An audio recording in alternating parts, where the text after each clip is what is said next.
28th day of April 2024.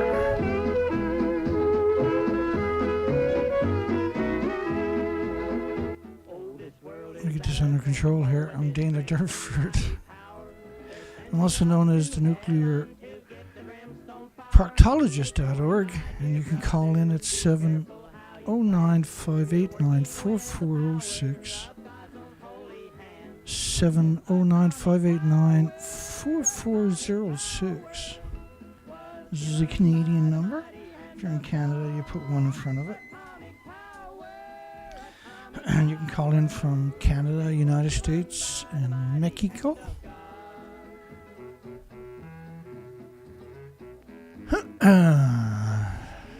So I'm pretty sure the poll is a little bit confusing for everybody tonight. Is Canada's Nuclear Waste Management Organization...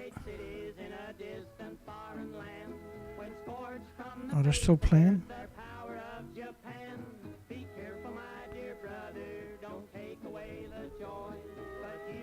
Just bear with me, I forgot that. Atomic power was given by the mighty hand of God. Atomic power, it was given by the mighty hand of God. So the nuclear industry obviously wielded a lot of influence to get country and western music singing atomic. Because, you know, a good singer could sing the breaks off a shampoo bottle, right? Make it sound great. The nuclear industry singing about atomic power, it was on the radio all the time, probably a big hit, right?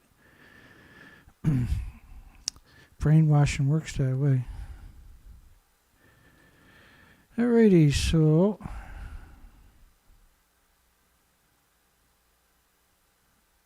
I got no idea what I got done here today. Don't forget to click around a little tiny bit. We're get a little backwards here today. Excuse me for my indiscretions. Ignace is voting on a potential nuclear waste facility. Oh, we've got to cover that poll. I'll go back to the poll. Is Canada's Nuclear Waste Management Organization decision to let 16-year-olds vote on nuclear waste bioterrorism? And if you look up the word bioterrorism, you'll understand why I used that. And so here in Canada, 14 years ago, Nuclear Waste Management Organization went to Ignace and among other places in northern Ontario, which is a absolute paradise. It's just thousands and thousands and thousands of freshwater lakes. And a lot of it runs directly down into the biggest aquifers in North America, the Great Lakes. And they want to put the nuclear waste of 5.5 million nuclear fuel rods, or assemblies actually, aren't they? I can't remember. In what's known as a deep geological repository, in other words, a big hole in the ground at a site at a mine. Now, if you do that, of course, at some point it's going to melt down, and you put it all into one place, it all melts down, right? So they're going to let this little tiny community that's isolated from all of Canada, in the far north of Ontario, make a decision that affects every Canadian and every species on the entire planet, too, and everybody else on the planet. And they're going to let 16-year-olds, because they're throwing money at these young kids for the last 14 years. And you can get them to tip the scale on the votes of putting a deep geological repository, which is nothing of the kind, really. All the waste, and that vote is going on all weekend, all the way up to Tuesday. They're going to let 16-year-olds who know nothing about nuclear vote on something as important as that. I think that's a new low for the nuclear industry, if that's possible. They've hit every other low, I guess. Nothing surprising anymore. So letting 16-year-olds, which can't vote, they can't smoke, they can't drink, they can't There's a lot of things. There's school children. Why would you let them vote on something that they have no way of comprehending? They're way too young to understand the enormity, the implications, the horror of doing something like that. Now, the nuclear waste site that they're talking about is going to be running for over 100 years, and they're going to be shipping nuclear waste in trucks. Everything is vented, nothing is contained, which means everything on the highways, on both sides of the highway, is going to be polluted for sure, for 50 to 100 miles on either side. And then Ignace itself, which is a farmland, they got 1,500 acres there, is everything, it's going to be a 1 square kilometer site at the surface, and everything's going to be repackaged, which means everything is vented into the community. So this community is going to see an enormous increase, a catastrophic amount, but it takes a while to manifest and get diagnosed of heart problems and liver problems, lung problems, respiratory, pituitary, thyroid, adrenaline. There's all kinds of diseases and illnesses, and autoimmune deficiencies and injuries. And it's a really low thing what they're doing is to get children voting to try to tip the scale in their favor. But again, I don't know, right? Because there doesn't seem to be incentive for them to do the job. It seems to be an incentive to play this game we're seeing. They can just go north where there's no conflicts into the Arctic Shield and the Canadian Shield, which is deep granite rocks, miles and miles deep granite rocks, and put their repository there, rather than in a community. So they divide the community by donating a huge amounts of money to one side and ignore the other side. And that way, then they turn around and do something we've never seen them do, have a referendum. Shouldn't all the Canadians have a referendum on something so historical and so important, so detrimental to the health of everybody? I think, why you're letting a little community make such a large decision that affects the future of the country dramatically. Residents can vote online in person on whether the township should continue participating in the program.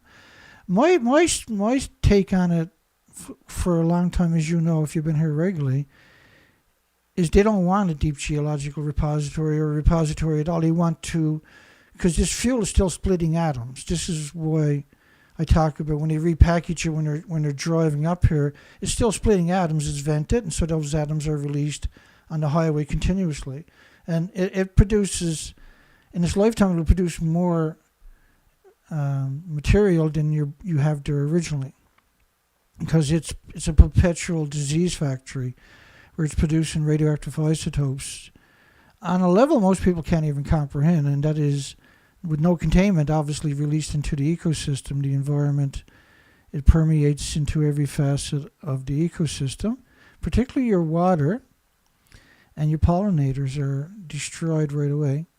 Your voice, your choice, we're all ears. And again, this is insanity that any nuclear industry, you won't see any other nuclear industry have a referendum. There's no other nuclear industry out there that will say, well, it's up to you.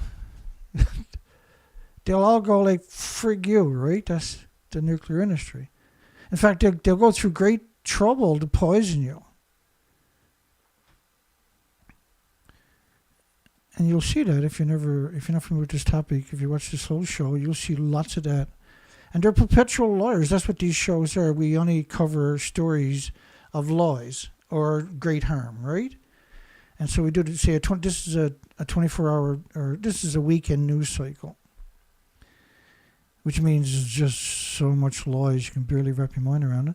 Online and in person, individuals age 16, which don't know nothing about this industry, not able to comprehend the enormity, the longevity of these dangerous, harmful isotopes that are constantly, perpetually released.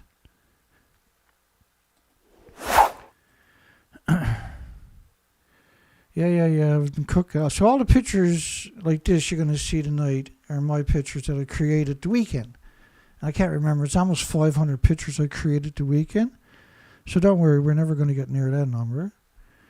But this industry worships nuclear on a scale the average person can't possibly comprehend.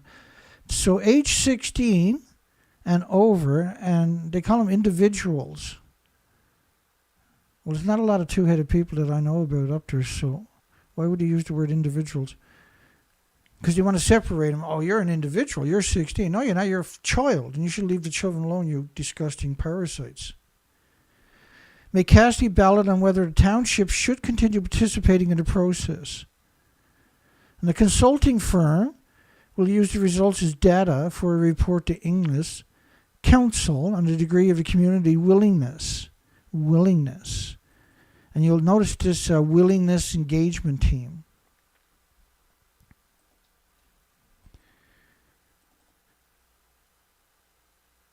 Are you willing to poison everybody in your community for millions of years? Are you willing to have all the farms in your community producing radioactive poison for at least the next 140 years as they repackage stuff at the surface and contaminate all those farms?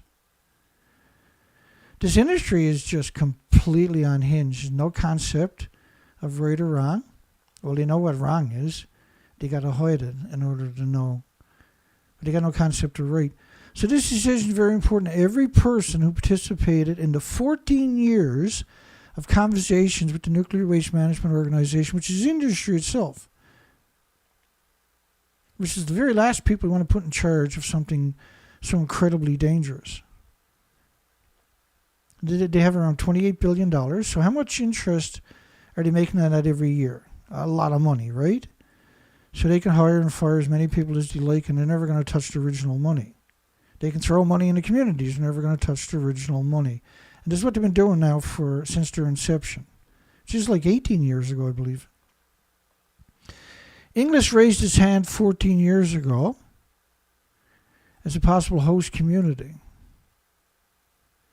Yeah, we can put all of our nuclear waste there and everybody can pray to the nuclear waste gods for the next 140 years and nothing goes wrong. In fact, this will go wrong long before 140 years. If you store it somewhere where you can't deal with it, it's going to melt down. And once that happens, the rest of it will melt down in short order. A China syndrome. Canada will turn into a great big China syndrome. As a possible host community for the deep geological repository being proposed by the Nuclear Waste Management Organization, a body created by federal legislation, which means nothing, and funded by the Canadian nuclear power producers themselves. But that's who's actually in charge of it. It's the goblins themselves. And they worship nuclear diseases, nuclear death. That's what they worship their entire legacy. Because they know that nuclear is nothing but one great big disease, genocide, omnicide machine, right? The $26 billion repository, good luck on the $26 billion being spent there, would be situated 100 meters underground. So how much interest did he make every year for the last 18 years on $26 billion? Where is that money to? Would be situated hundreds of meters. And in fact, I bet you if they invested in it, and they would have, and you know they do, they would have quadrupled the money. And so they stole probably $75 billion through administration, right? Through perks and through free this and free that and free flights around the country. The 26 billion repository would be situated hundreds of meters underground and store spent nuclear fuel from the Canadian reactors. So every nuclear reactor should be surrounded by about 30 billion one-ton bags of radiation, because see those tall, skinny stacks in the background? They're hemorrhaging from the fuel pools radiation into the ecosystem. The fuel pools are full of reactor cores, which is the fuel bundles we're talking about. And those fuel bundles are splitting atoms. It's not like a tiny amount of atoms. The reactor core can boil water for 1 million homes. When you take it out, it's still producing the same atoms as it would to boil water for 1 million homes. And how many atoms does it take to boil water? A glass of water. So imagine how many atoms it takes, because the numbers just for a glass of water are extraordinary. So imagine the numbers for 1 million homes and businesses to power them 24 hours a day, year after year. So after 14 months, you take the fuel out of the reactor core, a big chunk of it each time, and they put it in the fuel pools. But it's still splitting atoms. It's very hot, and the pools are meant to keep it down, but also to gather up the isotopes, because it's splitting atoms on a rate that would fill up these bags every day. And these bags were, this is a caricature of the bags from Japan. And Japan picked up 30 million one-ton bags. And what they done was they scratched up 2 centimeters of topsoil, not even an inch. Just the very top, in 3% of the Fukushima prefecture. But the food was banned by 14 prefectures for over a decade. It's not just Fukushima prefecture. And because Fukushima prefecture only cleaned up 3% of the land where they wanted to move people back into and farm, and it's not cleaning it up, by the way, where they wanted to manipulate people to come back into the nuclear wasteland, then the 30 million is only 3%. So what about the other 97%? You should be doing the exact same thing, see? So all of a sudden you're talking about billions of one-ton bags of topsoil, but that doesn't quantify that it's cleaned up. You have to chop down every tree, knock down every building, dig up every road, every sidewalk, take down all the infrastructure and store it in a nuclear deep geological repository for 1 million years. But you got to do that with all the other provinces too, the prefectures in Japan rather, because 14 prefectures the food was banned for a decade. Not as a precaution, but because of the radiation that was found. So whichever site is selected, Nuclear Waste Management Organization does not expect to begin construction of the underground repository until about 10 years later. Why are you going to wait so long? That's 30 years now after they were located the money. They still haven't got anything done. 30 years. When you got $26 billion and you still can't get anything accomplished, you should be replaced, every one of them. Every single one of them should be replaced, and probably a majority of them jailed for looting the investments that was done with the money, right? But when you got almost 30 years punched in, or 20 years now, it means everybody there should be fired. They're the epitome of incompetence, the epitome of stupid, the epitome of backwards. Give me $26 billion and I'll find a solution before the end of summer, okay? I guarantee you. And we'll start packing that stuff where it's appropriate, but where we can watch it for the next 1 million years instead of pretending that it's not going to melt down. But all of Ontario should look like this, because all those reactors, those CANDU reactors, are hemorrhaging radiation to the ecosystem. And we're not talking just about tritium. And the amount that they release in tritium dwarfs the entire planet's fleet. The CANDU reactors are the worst reactors human ever created.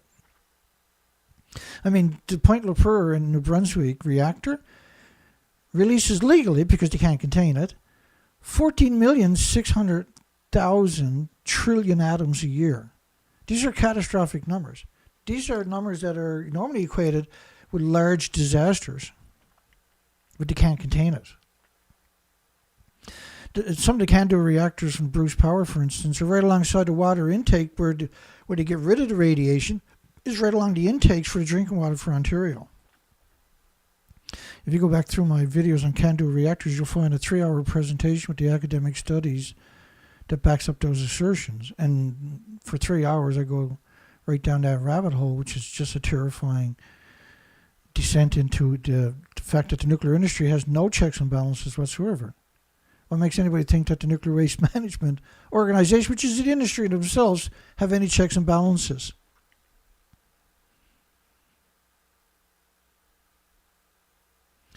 The community vote continues until Tuesday night. So not tomorrow night, but the night after. But what these people that are going to do the vote are going to make a decision that affects all of Canada and the Great Lakes and the entire biosphere worldwide on top of that. And that the Nuclear Waste Management Organization has already demonstrated their incompetence. They've been at this for 20 years and still are no closer than they were 20 years ago. When you see these bags, think of these as 1-ton bags of radiation. Japan has 30 million. But because the fuel pools at every nuclear power plant on the planet, and what they're planning on doing with Northern Ontario, all of that's going to be hemorrhaging into the environment all the time. All the topsoil, should be picked up every year in Northern Ontario. You have to go ahead with this nightmare. This industry worships nuclear. That's what it does. It just worships nuclear. 24 hours a day, 7 days a week, 306, generation after generation of worshipping nuclear. There's another story about this coming up too, and just a little tiny bit here. It's followed a warning for our future. A global catastrophe risk expert weighs in what a post-nuclear aftermath really looks like. It already looks like this. It already looks like that. And so Fallout is a new series on Netflix, I think, or Amazon. Now, I watched a couple of these episodes, the first 2 episodes, just to try to wrap my mind around it. Because when I read the story, I thought it was a movie or something based on a video game, based on certain facets of nuclear real life, right? Fallout takes place in 2 different periods in the Los Angeles area. The moment before the nuclear bombs are dropped across the United States, and then 200 years later, dropped across the United States. Which is an interesting connotation, because what about the rest of the world? And what the Fallout game should be doing is robots are cleaning up for hundreds and thousands of years, right? Picking up 1-ton bags just to drive the point home. The show's protagonist is a vault dweller, the term for people who live underground in sealed bunkers, created by a company called Vault Tech. Despite the world's dark past, Lucy and the community of Vault 33, there's multiple vaults apparently, remain optimistic that one day when the radioactive levels are low enough on the surface, civilization can restart with their help. So, like, the curium isotopes are never going to go away. The plutonium isotopes are never going to go away in the human experience. The uranium-235 is never going to go away. Anything that is anthropogenic man-made, its attributes are completely different than natural stuff. So, like, uranium-238 has a very long half-life, billions of years, right? But it basically has no energy. But once you put it through a chain reaction and you hit it with neutrons, then you're changing it. And now it's the long life isotopes that you're producing, which are anthropogenic man-made, are not stardust, don't come from the solar system, are not natural. These retain their energy for their life. So plutonium-239 with a 24,000 year half-life, it doesn't lose any energy. And there's 10 half-lives. So the plutonium that's left over after 10 years, because a half-life is where 50% of it decays to another isotope, which might have even longer half-lives. But whatever it is, it's going to be very powerful for its entire life. It's not going to lose that energy. And the industry likes to confuse people, and which is exactly what they're going up at Bruce and Ignace area in Northern Ontario, which is a beautiful place. And they're going to ruin it and poison the entire biosphere and thousands and thousands and thousands of lakes. So they're hoping for a no vote, I would imagine. When radioactive levels are low enough on the surface, which is going to be tens of thousands of years, civilization, but in their term, they're saying they're there for 200 years, and it's almost habitable at this stage, right? I don't want to give the show away for anybody who might watch it. So they're basically talking about cesium-137, I would imagine. Not that I've seen that on the 2 episodes that I watched. But when her father, the leader of the vault, gets kidnapped by people from the surface, she leaves her bunker to bring him back. As she embarks on the quest to find her dad, Lucy finds that the surface is a hostile place. And you don't need a nuclear war to create that. There's little or no food or clean water, and danger exists around every corner in the form of bandits and mutants. I hadn't seen any mutants yet. And the lone survivor is cynical and distrustful, especially towards Lucy, whose bunker life seems easy by comparison. Well, the nuclear industry worships the poisoning of Earth, the poisoning of the water, the poisoning of your loved ones and your friends and your families and your communities. They worship that stuff. That's their bread and butter. As one disgruntled shopkeeper tells Lucy, the vaults were nothing more than a hole in the ground for rich folks to hide in while the rest of the world burned. Every nuclear power plant on the planet is contaminating the entire planet from the fuel pools, which are still splitting atoms. They boil off about 120,000 liters each a day. There's 1,000 fuel pools plus worldwide, and each fuel pool is making plumes that covers the entire planet.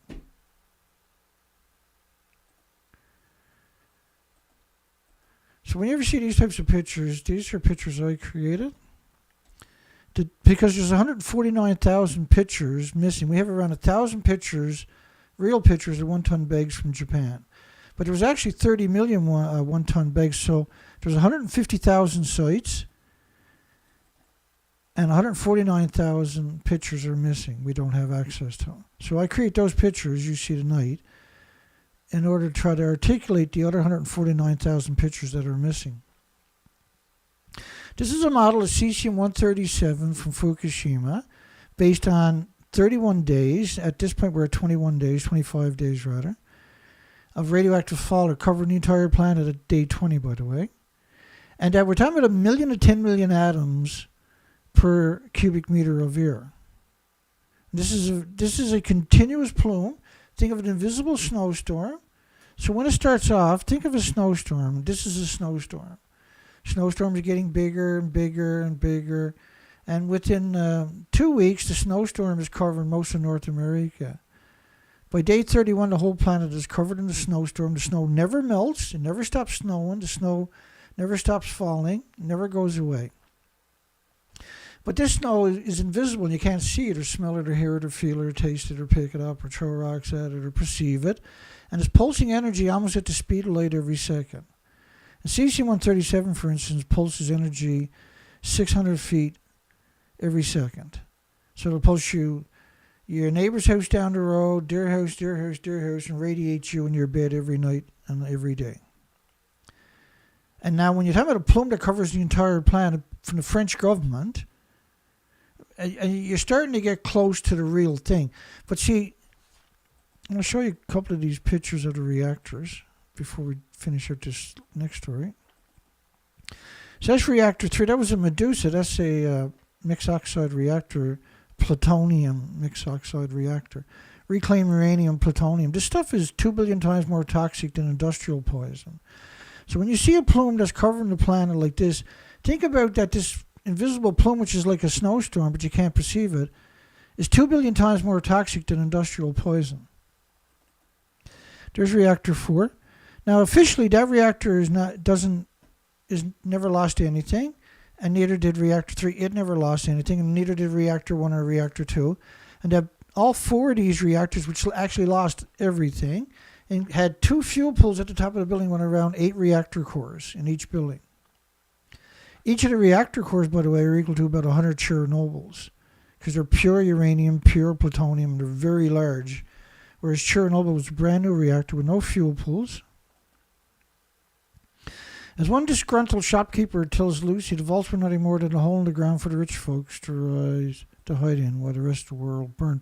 The 2 big global effects are one, nuclear winter, but there is no nuclear winter. We had nuclear wars. You call it nuclear testing, but they were nuclear wars, right? You know, Castle Bravo was equal to 1,000 Nagasaki bombs going off at one time. That's a nuclear war on a whole different scale, by the way. That's equal to 2 countries firing 500 Nagasaki bombs at each other. The radioactive fallout is the animosity equivalent, right? You had the Soviet Union biggest bomb was equal to 3,800 Nagasaki bombs going off at the same time. Is that not a nuclear war? But yet the sun didn't disappear? The nuclear winter was a paper written by by 2 people, not by 20 people or not by a team from an institution, but by 2 people. And the same thing with the carbon. The carbon was BP oil, a campaign, and that was picked up by United Nations, weaponized against you. There was net zero. That was a paper written by Miles Allen. That was picked up by United Nations, the military-industrial complex, and then weaponized against humanity. It was Wallace Brocker wrote a single person wrote a paper on climate change that was utilized to bludgeon humanity. And James Hansen wrote a single paper, and that paper was picked up also by United Nations. So you had 4 of these papers in particular, basically wrote by 5 people altogether, that were then weaponized against humanity in order to give the nuclear industry some more time to breathe, because the nuclear industry is behind your evil. There's been more research on nuclear winter. I'm using the term nuclear winter broadly. There was one paper to refer to all of the global environmental effects of nuclear war that comes from basically the ashes of the burning city. Like they've incinerated islands. The Soviet Union incinerated hundreds of square miles, far worse than any city burning. And we didn't see these adverse effects they're claiming. Into the stratosphere, which is the second level of the atmosphere, stays up there for months or even years. See, nuclear also radiates and contaminates and ionizes everything it touches. It's like a magnet, and you put it in with a bunch of nuts and bolts and screws and washers, leave it there for a little while, and then take the magnet away, and you'll see all the nuts and washers and screws will stick to each other because they're magnetized too.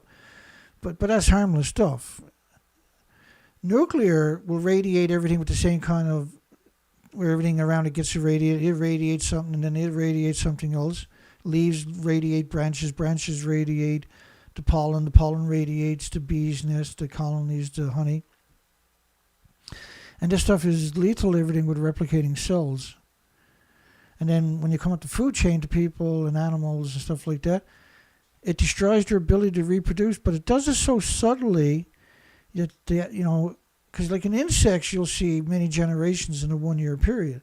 But with humans, it takes a long time to see those effects. But what we're seeing now, post-Fukushima, is catastrophic. Sterilization of all the species almost. M6.9 earthquake hits south of Tokyo.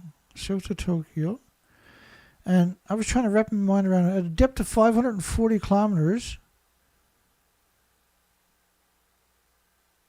But it was a 6.9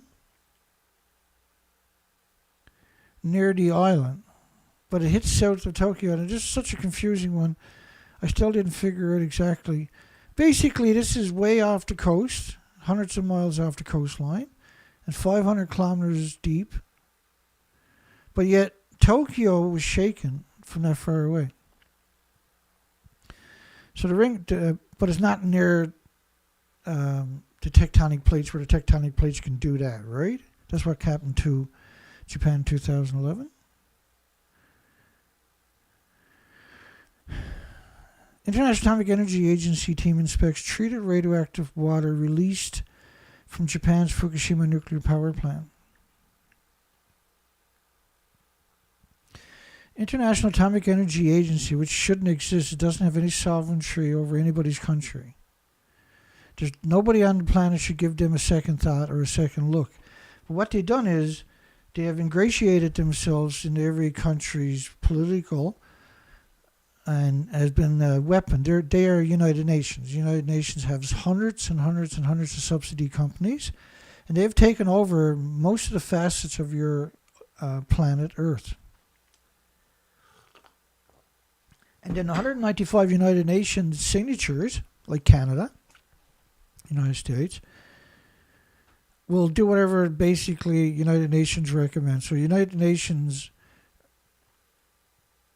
recommends everybody has to wipe their earth with a toothpick, then those 195 countries will try to do that, implement that. Everybody's like, no, you're wrong. I'm right. Trust me. These tanks that are at Fukushima are empty. The tanks were built to manipulate you and deceive you into thinking that they're storing it. You can't store it. Because like when you pour water over a melted reactor site, because the reactors blew up. Remember I showed you the pictures a few moments ago.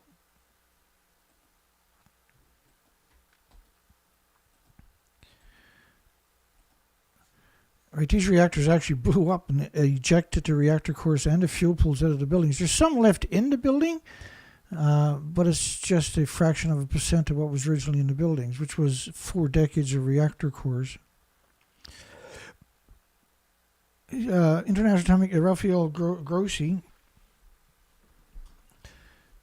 who should be tried for crimes against humanity every day of the week for at least another 100,000 years, said in March they were being carried out safely. First off, there's nothing left in the building. Rafael Grossi, the International Atomic Energy Agency, are refusing to acknowledge that these buildings are destroyed. So if they're not going to acknowledge that the buildings are destroyed, they shouldn't be in the equation. And so is the Nuclear Waste Management Organization. They refuse to acknowledge that Fukushima melted down. And you're going to let them take over northern Canada, right in the center where there's tens of thousands of freshwater lakes, and put their nuclear waste there. Fukushima official, actual cost of discharging water exceeds the estimate. Well, they never stopped discharging water. There's nothing in the tanks. The tanks are empty. And the water that you are pouring over these reactors, because they said is equivalent to 130 tons a day. Well, a half-inch garden hose, 1,000 liters in a ton, right? A half-inch garden hose produces about 132 tons a day. So if you take a garden hose and split it 4 ways, and you spray 1/4 of a half-inch garden hose on this reactor, a half-inch on the next reactor, half-inch on the next reactor, or a quarter on each reactor, from a garden hose, running 24 hours a day, that's 130 tons. And if you suck all that back up, which is going to be full of particulates from the fuel, you can never step over the hoses they're using allegedly to put it in tanks. If you try to filter this stuff, after 10 minutes, you can never get back in the building where the filter is to, because the filter is bioaccumulated 1,000 sieverts per hour or more at that stage, which means you can't get near that again. Even if it was 6 feet thick lead filter, you could still never get near it. And if you pour it into the tank, which is what they've done, and we covered that many times, then you can only build 1 tank. And once you fill up, you get 1.4 million sieverts. 3 sieverts is a lethal dose. 1.4 million sieverts. They're only talking about beta in their numbers that they emit to. What about gammas and alphas and neutrons? You can't just have beta, which means you can't get back on the site. But let's take a walk backwards for a second. Here's a 2013 BBC talking about 1,000 tanks. And this is what they said. Now, I'm not saying they're right, but this is what they're saying was in the tanks in 2013. I'll fill you in on the other side of this. The Fukushima plant sits smack in the middle of an underground aquifer. Deep beneath the ground, the site is rapidly being overwhelmed by water. Beneath the surface, water flows downhill and into the basement of the damaged reactor buildings. There it is contaminated with high levels of radiation. To stop the groundwater flowing on into the nearby ocean, engineers are building an underground barrier. But that is causing the groundwater level to rapidly rise. It's now so high the water will soon reach the surface. Then it will start flowing overground into the sea. This week, the company that owns Fukushima, TEPCO, made this disturbing admission. We understand that this water discharge is beyond our control, and we do not think the current situation is good. Outside experts say it's now clear TEPCO is incapable of handling the cleanup at Fukushima. It's time for the Japanese government to step in. The situation is already beyond what TEPCO can handle, he says. If it were possible to take proper measures, they would have done it already. It's not as if TEPCO is refusing to do what they can. They're doing everything they can, but there are no perfect solutions. Even if the government does step in, it's not clear what it can do. The only other solution is to pump out the contaminated groundwater and put it in storage tanks. But after just 2 years, the site is already jammed with more than 1,000 giant tanks. Most of them are already full up. At least 400 tons of new water pours into the site every day, and it's going to continue for years and years. Fukushima's water crisis has only just begun. Rupert Wingfield-Hayes, BBC News in Tokyo. That's Rupert Wingfield-Hayes. Rupert Wingfield-Hayes, the same year, said he was in the fuel pool on top of that building, which doesn't exist, obviously.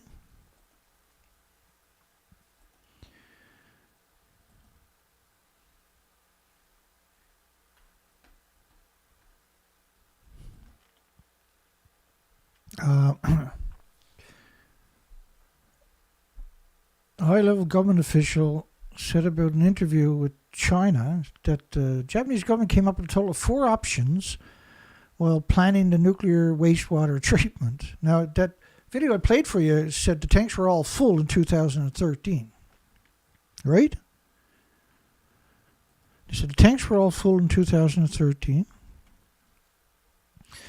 And there was no filtration system. Now, we covered the stories where they were building the ELP system in 2014. It still wasn't built.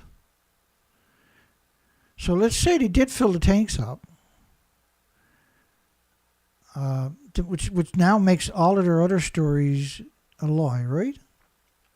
But the reality of it is that this high-level nuclear waste, you can't put it in tanks because of if you put gammas, alphas, neutrons, and betas together in a tank, it'll settle on the bottom.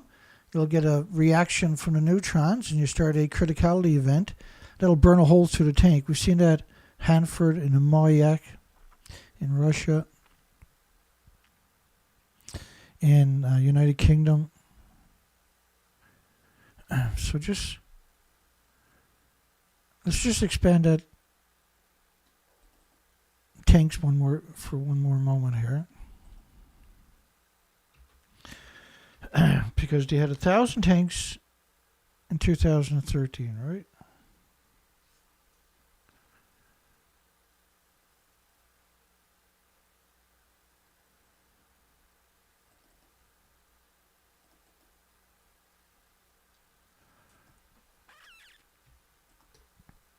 They got 1,000 tanks today, 2024.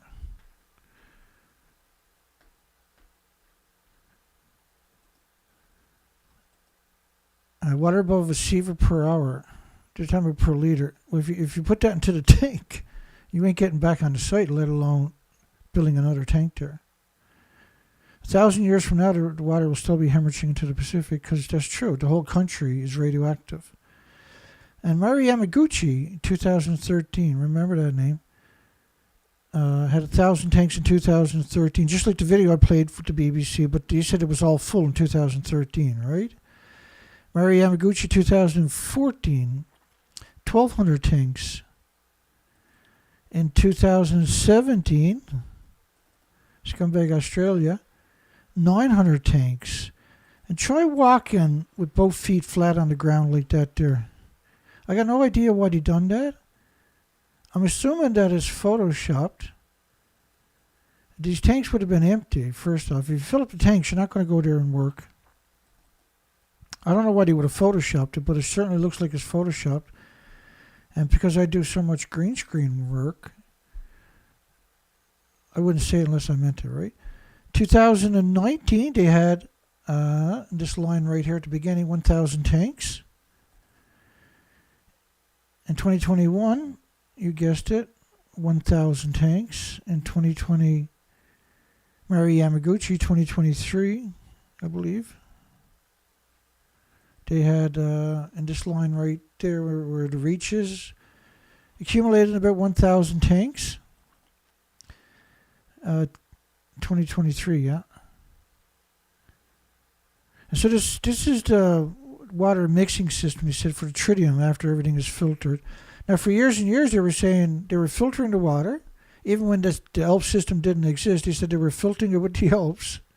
Because they changed, like it's schizophrenic, because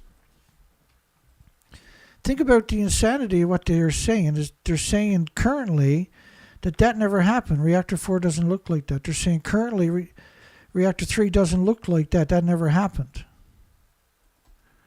And we have videos and pictures of the detonation, for goodness sakes. How could it look like anything else, right? But, and this is important for the rest, when you talk about tanks and bags and everything else, this is just a handful of the media. And they're claiming they're in the fuel pool. Now, BBC Rupert Winfield Hayes that I played a video for earlier that said all the tanks were filled up in 2013 from the high level waste in the aquifer underneath the reactor site, which many scientists have already alluded to. But I've seen people in the comment section show up, strangers, and say, that's a lie. And well, it's not. I've had people tell me that they never said that they were in the fuel pool at reactor 4. But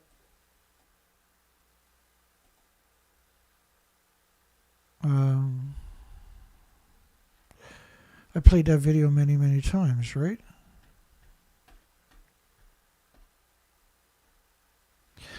I can play it one more time if I can find it.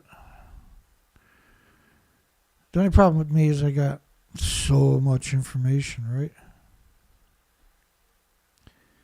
Sometimes I get a little lost in the shuffle. Here we go. I think I spotted it. I was going too fast. Too fast. Where I'm standing is on top of what used to be reactor building number 4. The whole of this building was blown apart by a huge explosion. We are here inside Reactor 4 at the Fukushima Daiichi nuclear power plant that was severely crippled during the earthquake and tsunami of 2011. Of the decommissioning work taking place here in Reactor 4. At the end of our tour, we were checked for radiation exposure. In 4 hours, I received the equivalent of less than a chest x-ray. 1,500 highly radioactive fuel rods inside this pool. They've got to move them outside of this reactor.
Oh, shit. I'm sorry about that, folks. Fuck. Excuse the language.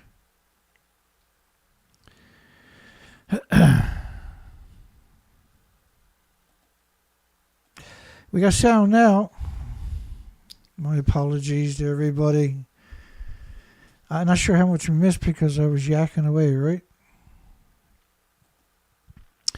Well, at least you got to see me all arms and hands for a while. That was fun. You can just put, everybody's out there putting their own words. Dana, I think Dana's saying. So, like the Nuclear Waste Management Organization in Ontario, Canada, in particular, has 20 years and hasn't produced a single result with $26 billion. Not a single result with $26 billion. That's what I was just talking about when I had no audio. $26 billion. I apologize to everybody. That's twice that's happened to me in this year. Simply not acceptable, eh? And I turned the audio down because when I'm playing a clip or something like that, I don't want to be in the background. I know that sounds really nice. So and another suggestion was water vapor emission. This is not water. Like calling it water vapor emissions when it's not water. Like there is nothing at the site. Let's face it, they picked up 30 million one-ton bags. There's 149,000 pictures missing. So I created a lot of these pictures. We have about 1,000 real pictures. But I created almost 2,000 pictures now. Because I'm a maniac. I got to create 147,000 more pictures. Because I got 1,000 original pictures. I created almost 2,000 pictures out of the 150,000 pictures that should be out there. Because it was 150,000 sites. Just let me go back to that for 1 second. Let me show you a real bag. Real bags site. So you can kind of to make sure everybody's on the right picture. I'm getting stupid here now. Let's try this again.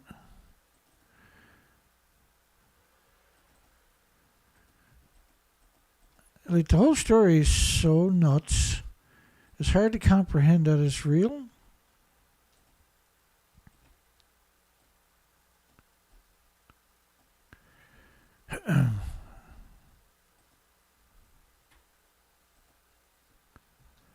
Here we go. I just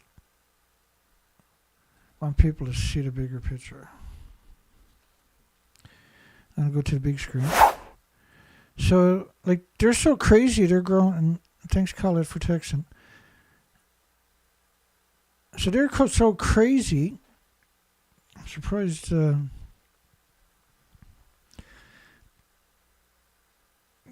didn't catch it myself because the story bothers me, right? That they're going to have 16-year-old kids voting in Ontario, Canada. And they did yesterday, today, Friday, and tomorrow and Tuesday.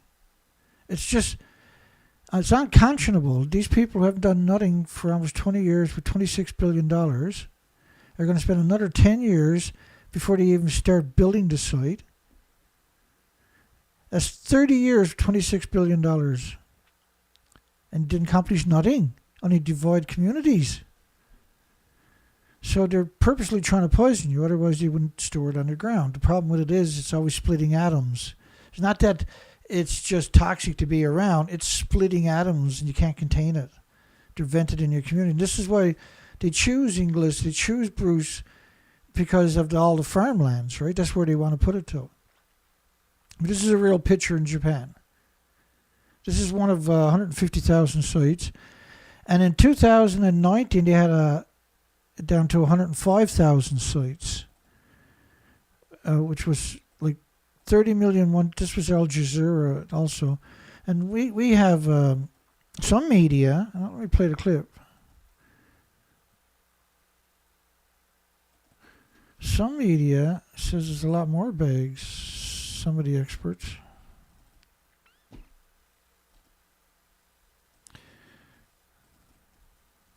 There's about 60 million tons of contaminated soil that's being stored, planned to be stored, outside the Fukushima Daiichi perimeter fence. So, which means there's 300,000 pictures out there that we don't know about. And so this is real, and this is real, that's real.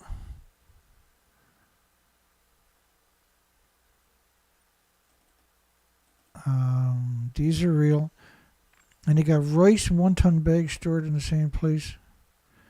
But I mean, like, when you see them growing food right alongside of 1-ton bags of radiation, and that doesn't upset you, or that doesn't make you just do a double take, then you're well disciplined, right? There's 30 million 1-ton bags.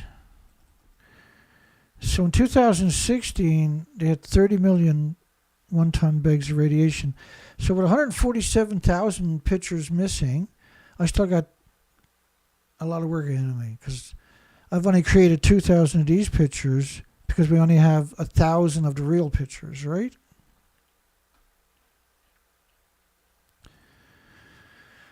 So long-term storage, like per se tanks. So they can inject it into the ground, is what they were saying. They could boil it into the atmosphere, which is what they've done at 3 Mile Island with 2.5 million gallons of lethal by the liter water. Everybody stopped looking 2.5 years later, right? The tanks, of course, if they did fill the tanks up originally, and say you empty the tank, you can never go near the tank again. If you fill up the tank like they said they did originally, and you emptied the tank and then you fill it up with clean water, that water now is so lethal you can't go near it again. Because we're talking about radiation. Radiation has a lot of simple principles, and these are some of them. They were talking about mixing it with cement and storing it, but we know it just evaporates from the cement when it dries, right? The majority of it. But see, they're only talking about tritium. They're refusing to acknowledge, they're vehemently refusing to acknowledge that the reactor's actually melted down. And I always show you reactor 3 and reactor 4 because they're so visible, so easily for anybody who don't know nothing about the subject. The minute they see the building, they're going to well, they don't look very good. I don't think there's any fuel left in the building, Dana. And you'll be right. You're 100% right. Well done. Job well done. So what are they evaporating when everything is already gone is the question, see? They're evaporating your hopes and dreams and the future of the 8 million species. That's what they're evaporating. And every nuclear power plant, particularly in Canada with the stupid CANDU reactors, all around it, the sites should be filled with millions and millions of 1-ton bags every year. And every year you should take these millions of 1-ton bags, you scratched up the topsoil because of the radioactive fallout from the fuel pool, and brought it to a deep geological repository and stored it. The cheapest option, he said, was dumping it into the ocean. And so, there's this song and dance, this disconnect where they're refusing to acknowledge the reactors blew up. Because officially this never happened. But guess what? It actually happened. And at the top of the buildings, unlike Chernobyl, was decades of reactor cores in each of the buildings. There's 4 of these buildings that melted down, and 8 fuel pools. There's 2 fuel pools at the top of the buildings, and they're gone. And every nuclear power plant is hemorrhaging radiation 24 hours a day from the fuel pools, which are splitting atoms. The reason nuclear waste is dangerous is because it's splitting atoms. And it's a perpetual machine, right? They say, there's no such thing as a perpetual machine, Dana. It's called nuclear fuel. It never stops splitting atoms, and that's why it's so dangerous. And the problem is, a lot of this material that it's producing is volatile. And so if you put it in the deep geological repository, the fuel rods, and you lock it in, it's still going to be splitting atoms. It's still going to keep splitting those atoms. At some point, those containments are going to give. Could be from many reasons, but let's just say that it breaks down over time naturally. Now, they don't know how long this stuff will take to break down when it's left underground because they haven't got the legacy behind them to quantify any of those assertions. But what will happen at some point to all of these deep geological repositories is they'll breach. When they breach, that means this gas that has displaced any oxygen, is going to be introducing oxygen in there. That's going to cause it to detonate. The zirconium cladding, the minute it's exposed to air, it starts to burn at 1800 degrees Fahrenheit temperatures. And the zirconium cladding of the fuel rods, and inside the fuel rods are the pellets. And the pellets got uranium and plutonium separated into different pellets. They'll burn at 9,000 degree Fahrenheit temperatures. None of it needs oxygen now to burn. That's the unbelievable thing about nuclear, was it doesn't need oxygen to burn. So it will consume the steel, the rebar, the cement, the containments, and it'll do that until water ingresses in there. Now water will expand dramatically by the liter. It's 1,200 square feet or something per liter. And this will crack the earth open. Like we've seen at Fukushima, where there's 6 places where the steam coming out of the ground, because it's cracked all over the place from the hydrovolcanic explosions, from the 9,000 degree Fahrenheit temperatures and water coming in the proximity of each other, has cracked the earth open. The steam coming out of the ground is 10 sieverts per hour. And we've done entire presentations on this stuff. And that's what will happen at these deep geological repositories.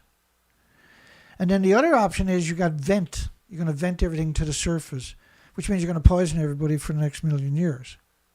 So there's no way to win. And until we have an open debate and conversation with the planet, where there's billions of people can weigh in on this and we can come up with solutions. But putting it deep in the ground is you're guaranteed no future. You're guaranteeing it.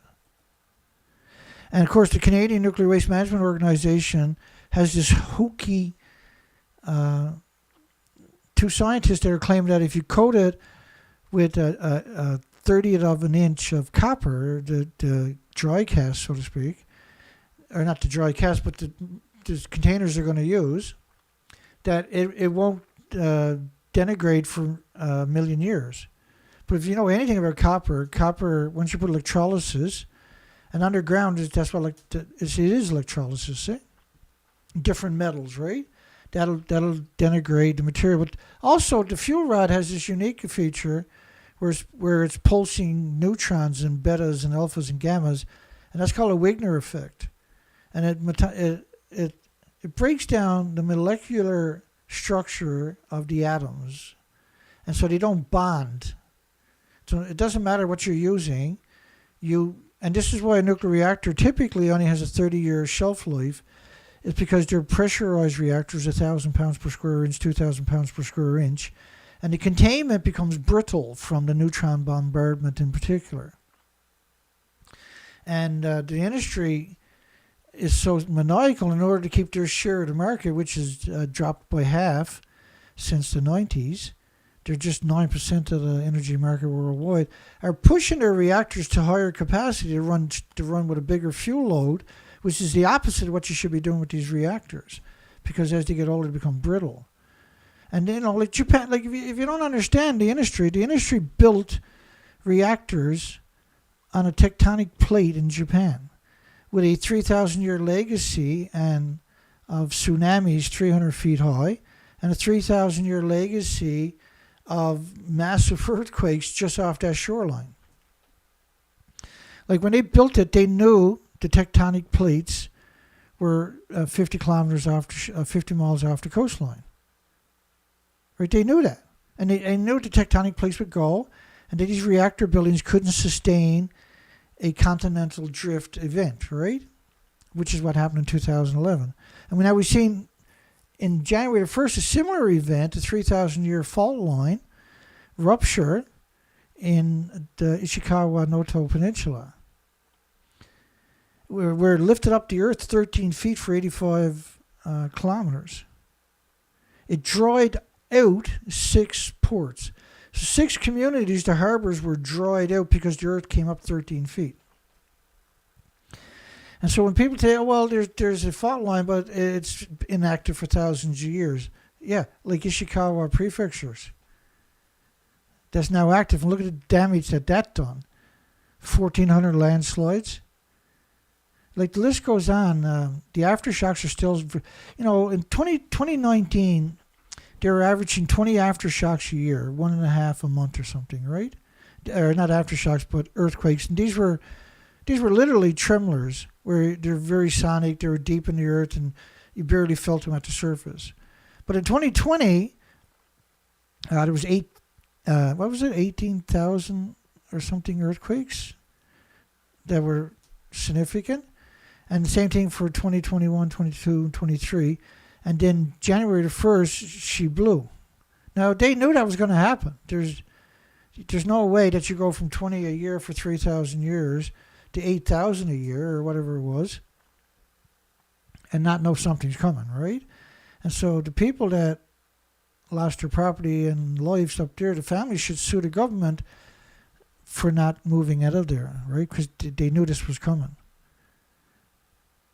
And because they know the difference. The community decided the cheapest way was to dump it in the ocean, and it could be at a cost of 3 billion yen.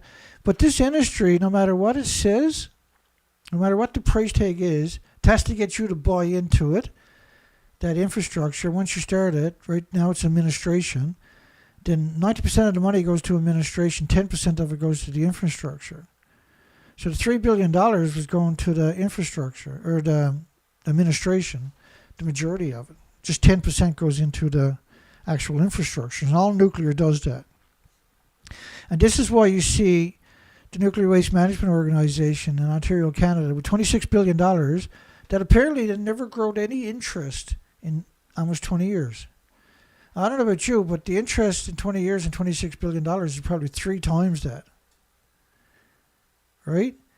Because they would have invested in very smart investments and made a lot more than that. Where did that money go? Where did all the interest money go from the $26 billion they've been sitting on, leeching off, robbing, stealing for the last 18, 19 years? Where did all that money go? How come the $26 billion hasn't increased every year with interest, right? Because then they would have to answer to it. Because the money gets eaten in administration, so they get bigger each year, more dependent upon it. The law becomes so big they can't shut it down, and they don't want to anyway. And they don't want to come up with a solution because then they don't have the $26 billion worth of interest every year to grow interest on each year. The reality is it costs a lot of money to build a drainage channel. To see, I don't remember the exact figure. Ain't that convenient? About 80 billion yen. And then they say, and reputational damage, 80 billion, which is $500 million US dollars because of reputation damage. But the reputation damage is the fact that they pretend that this never happened. And so therefore, if you say that this happened, that's reputation damage. If you say, well, reactor 3 and 4 blew up and contaminated the biosphere, for goodness sakes, let alone Japan, well, that's reputational damage. And so they took all this money for a project that they don't have in the first place because the reactors actually ejected the reactor cores and the fuel pools out of the buildings. So their story about all the water they're pouring over and they're filtering it is a complete fabrication. And we showed that at the beginning, right, with the documentation. I just want to keep driving that point home. April 7, 2011, that's 26 days later.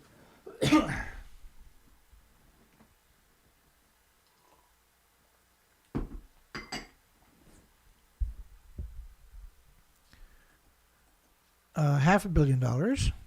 So they worship nuclear. They worship nuclear waste, and they don't want it to go anywhere. They can't live without nuclear waste. Their whole lives, their whole jobs, their education are predicated upon getting a job to lie to you. It's not like they don't know what to do. They know exactly what they're doing. Another 20 billion was spent on other things. 20 billion yen is an awful lot of money to be not accountable to. So 120 billion yen spent so far on the water.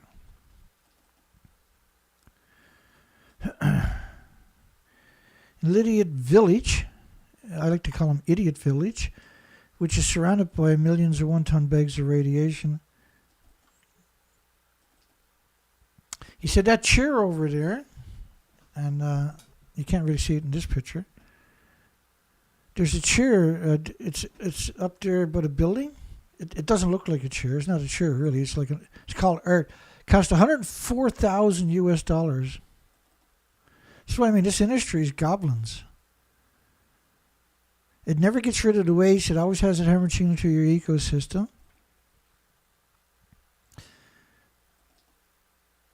And it costs 6.5 million yen to transport it and install it. So $110,000. That's what their numbers were. And there it is there. That's not a, it's supposed to be a chair, apparently. It's equivalent to 48 months of income for a typical Japanese person. But what is it? It's art form in a village that should be abandoned, and was for quite a long time. And they manipulated the vulnerable to move back into the nuclear wasteland. But this is basically what they want to build up in Ignace underground, right? So they can go down and worship their nuclear for 140 years, is it? They're going to worship nuclear. And then the money they're going to spend each year, like the community is only getting $2 million a year,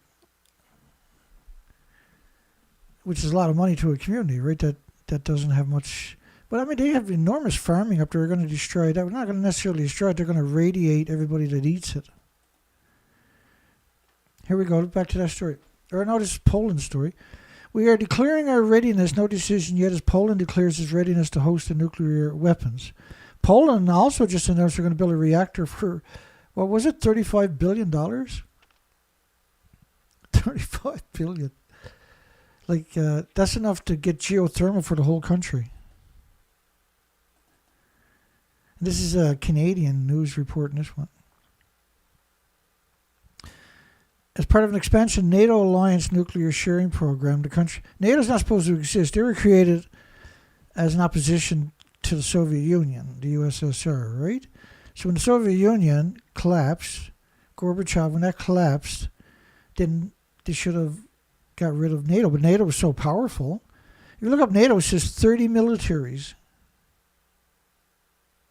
If you look it up, you'll see it on the search, right? Right on, it'll show up, instead of calling it NATO as a bunch of countries, and it'll start off with NATO is 30 militaries. So let's put 30 gangs together and see what happens. And let them run around the planet with no checks and balances. Guess what's going to happen? According to scumbag NATO, the alliance nuclear sharing arrangement ensures all member states both sharing the risks but also benefit from collective defense. Well, no one can use a nuclear weapon.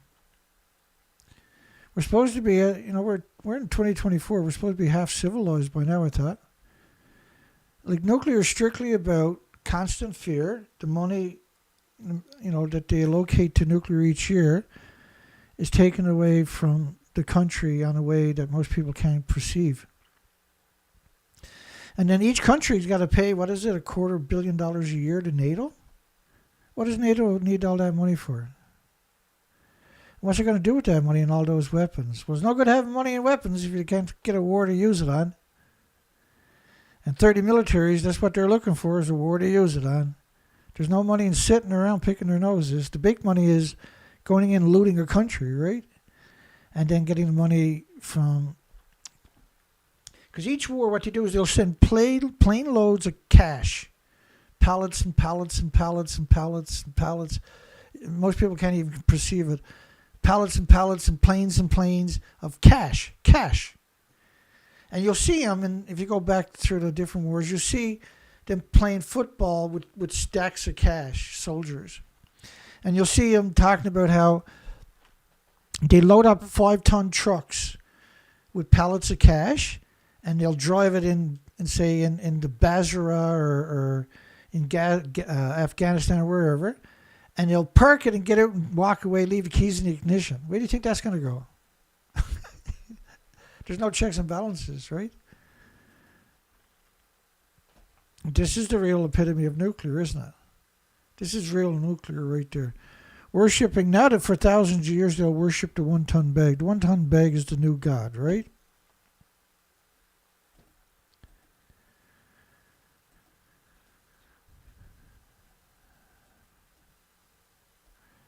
The one-time bags. Nuclear power called an option of absolute last resort. Professor speaks. This is the other story I was talking about. Professor speaks to environmentalists ahead of English community vote.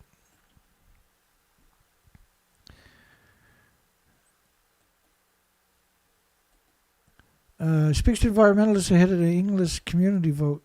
Ongoing nuclear waste management organization studies. So this is $26 billion right here. Look. That's for $26 billion to get you. It looks really professional. They got a great fence there. They got a real pretty sign there. They got their Facebook and Twitter all set up there. They got a really cheap rusted lock. Look, they even got a camera up in the corner. These are lunatics, eh? Look at the big fence they got there. Only the best of the best, man. They got $26 billion, the interest each year to burn through, right? But this is the Jackals. This is the Nuclear Waste Management Organization on their lunch break, look. The vote open to the residents and property owners aged 16 years and over. First off, you're talking about a little community making a decision that affects the entire country and the 8 million species worldwide. This one little community, and it's been barbarized, propagandized for 14 years with bananas and potato chips and walking in sunshine and all the lies the industry has regurgitated for 80 years. Nuclear power plant low carbon emissions have been a talking point for the industry. Like there is no nuclear is the most resource intensive industry on the entire planet. Every nuclear power plant needs its own gas, oil, and coal plant dedicated to it. In fact, you need two of them. They can't run on their own power. These are massive sites.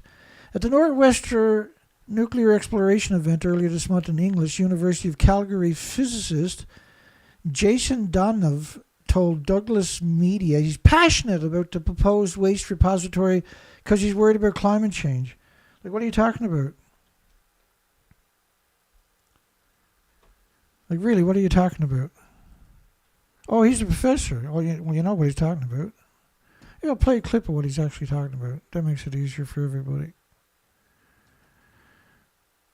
Don't it? Isn't that the way to do it? What percentage of the atmosphere is CO2? Because this is what they're talking about. Now, gas, oil, and coal, that's what it produces CO2. And if you got no CO2, we'll look just like the moon, right? So let's play this clip for you. This will help. Thank you, Mr. Chairman. Panelists, let me just go right down. Oh, let me start this again. My apologies. I got to boost it too. So I might have to start with. Thank you, Mr. Chairman. Panelists, let me just go right down the line real fast. What percent of our atmosphere is CO2? Take your best guess. You don't have to be accurate. All down the line.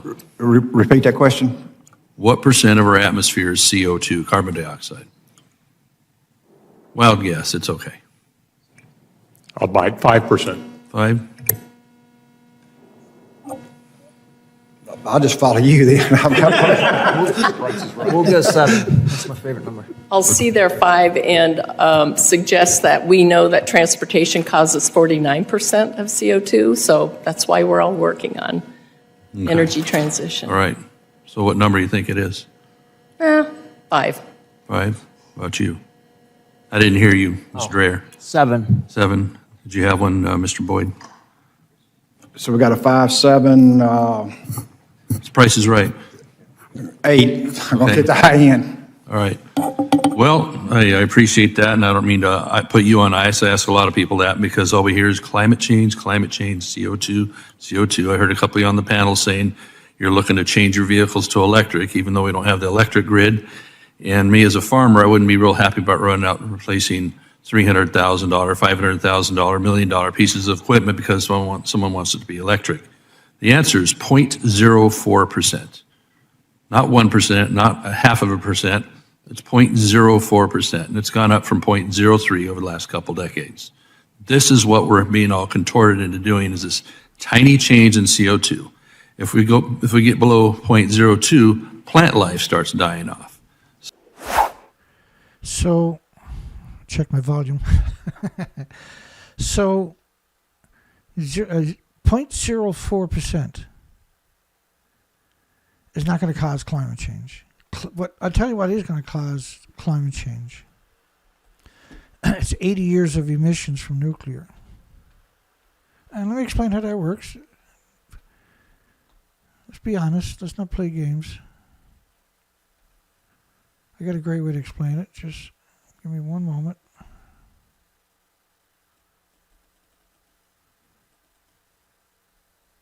Here we go. There's different ways to do it. I'm going to do a couple ways for you. So this is a plume model of Fukushima based on 19.5 days, 468 hours. I'll just use that as one of the many, many, many models from the governments. This is Norwegian Institute for Air Research. The model is a flawed model. It's only based on venting. It's not based on the actual meltdown. But look at the plume covering the entire planet. Now that plume never goes away. And it's pulsing energy almost at the speed of light. So each atom goes in every direction like an explosion, right? And say gamma from cesium-137, 134 will pulse around 600 feet every second. That's pure energy. And physics, and he's a physicist, right? Physics tell you energy never goes away. So gas, oil, and coal gets assimilated into plants and trees and insects. It creates insects and birds and animals and mammals and whales and flora and fauna and bacteria and fungus. It creates everything. We can't exist. We are carbon, right? Everything on the planet is carbon-based. So if you get rid of carbon, now they're saying carbon goes up into the atmosphere and then that causes the atmosphere to heat up, right? This is craziness. Radioactive fallout, we got every nuclear weapons test made a plume like that. And then the bigger nuclear, like the Castle Bravo, the Soviet Union's 3,800 Nagasaki bombs going off at one time, 50 megaton, plume would be infinitely worse again. It would be 38,000 times worse than that for sure. And then it never goes away. You can't burn it in forest fires or incinerators. You can't destroy it with chemicals or acid or anything else. And it's going to pulse energy. And so every day we're adding more. So we got 1,000 fuel pools worldwide hemorrhaging radiation like this. Each fuel pool we got will create plumes like that. It's hard to comprehend because it gets sucked up by everything. It assimilates it literally assimilates into everything on the bloody planet. But now, after 80 years, it's caught up to us. And Fukushima was a pulse event. And there was a huge inventory released into the ecosystem.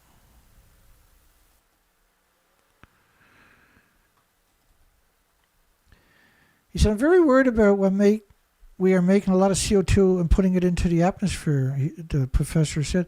Now, why is he worried about it when science tells us Thank you, Mr. that when it gets to a certain point where we're close to it, plants will stop growing? So the carbon capture that they're doing and going backwards is going to ultimately, if we stay on that route, we'll have captured enough carbon and stop producing enough carbon that the planet will stop producing the biota. Well, look, all we are producing, though, is radioactive fallout from every direction you could conceive. That's what nuclear waste is. It's radioactive fallout.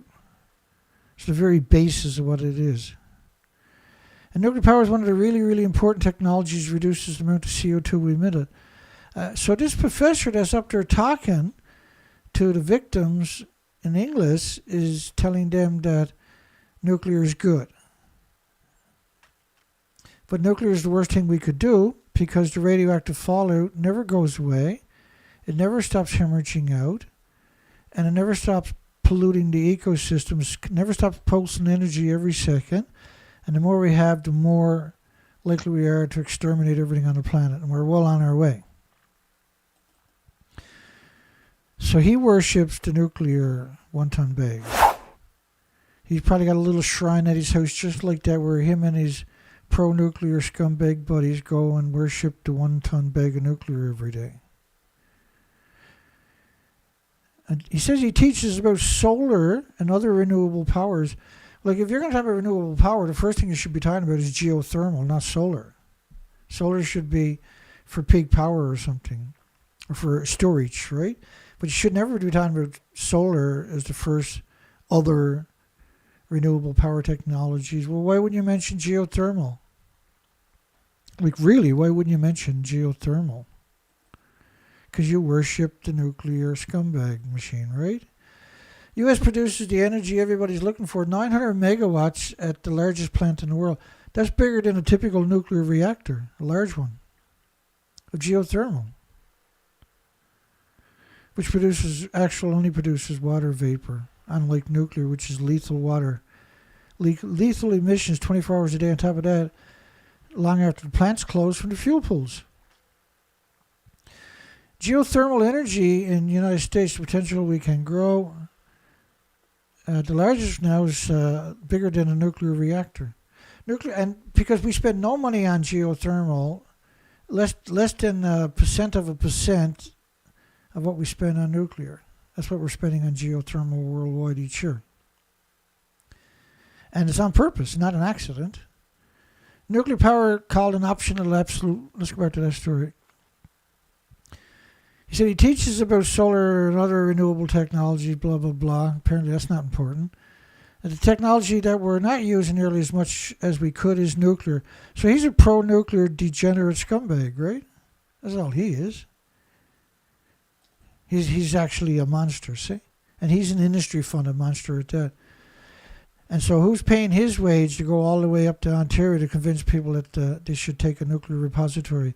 You know it's a nuclear waste management organization that has done nothing on it but meddle in your future, destroy your future, by not coming up with any solutions. With $26 billion in their pocket, they haven't come up with a single solution. And that's not suspicious. That's not criminal. They're proposing to build a deep geological repository similar to one recently completed in Finland. But just because they made one, a big hole in the ground, wow, does that mean that's the appropriate thing to do? Because they done it now everybody needs to jump down in a fucking hole. A location south of Highway 17 between Ignace and the Ojibwa Nation. Of course, they hate the natives with every soul in their body. They despise the native. It's unbelievable how everywhere nuclear is, it destroys the native communities and their traditional land and their way of life as quick as they can too. The other site finalist is South Bruce, which is, they got 1,500 acres of farmland. These are maniacs, right? Must be a lot of farmland in Ignace if they're doing it there. That's all I can tell you. The nuclear organization will finalize the site selection by the year end, which is 15 years later. 15 years. We're not really sure. We'll let you know in a decade and a half or so. And if they say no, they're like, that's okay. It was your choice. If you're not willing this, then that's great. We're going to go look at another place. It's going to take 4 or 5 years, and we'll spend 15 years looking at it there, and then we'll have a referendum. And, of course, they're going to pick a community, right, where they're going to make conflicts, and they're going to play this game and burn some pittance of their interest from their $26 billion a year to make the community feel special and do the whole process over again. Protesters in Taiwan demand a closure of a nuclear power plant. And bless their little hearts, eh? It's raining out and they got on. They're out there trying. But they were protesting like crazy all last year about tritium. Not even tritium-3H at that, just tritium.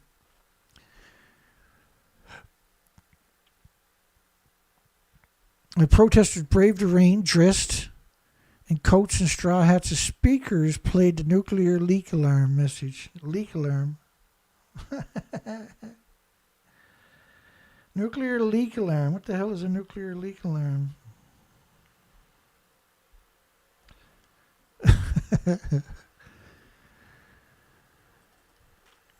Taiwan currently has 4 nuclear power plants, with the first and second in the process of decommissioning.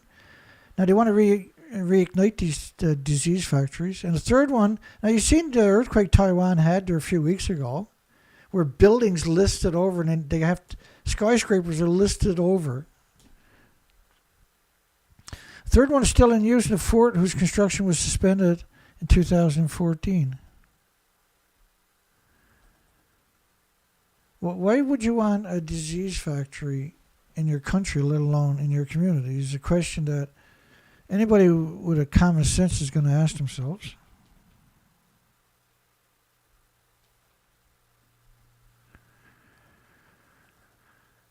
This day in history, nuclear disaster at Fukushima. So here they're going to claim that Chernobyl. That Chernobyl is the worst nuclear plant accident to date. What are you talking about? Fukushima has 4 reactors and 8 fuel pools.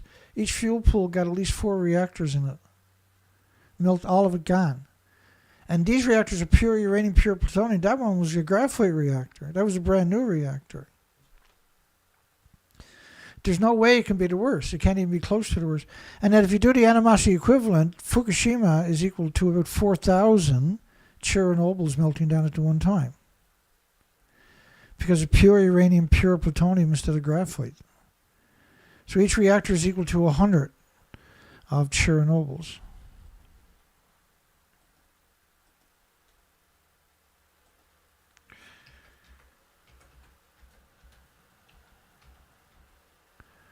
La la la la la la la la la la. Give me a second here.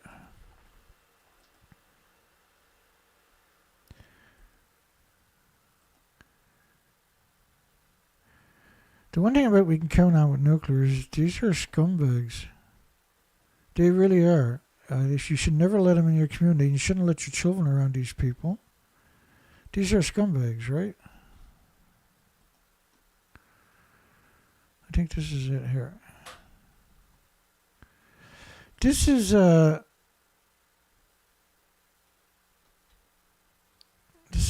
clip I'm going to play next is RT.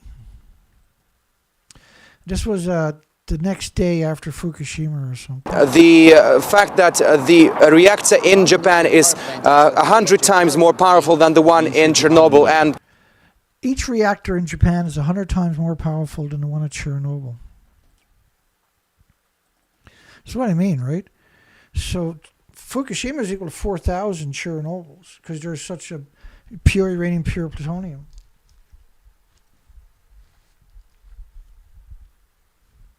Yeah, and the fallout is being burnt in the wood stoves. That's right.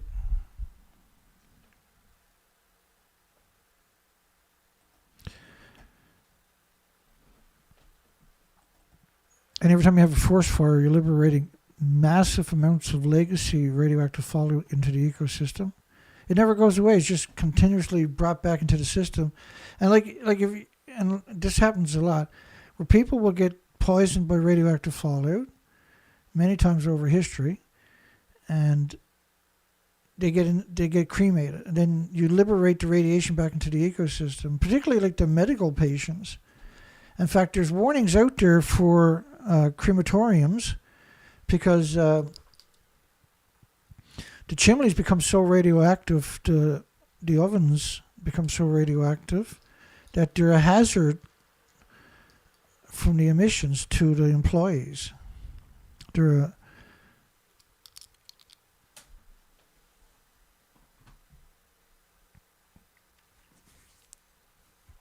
yeah, we're in real trouble. And without water, none of us can survive. And it seems like nuclear was intended to destroy all the water on the planet.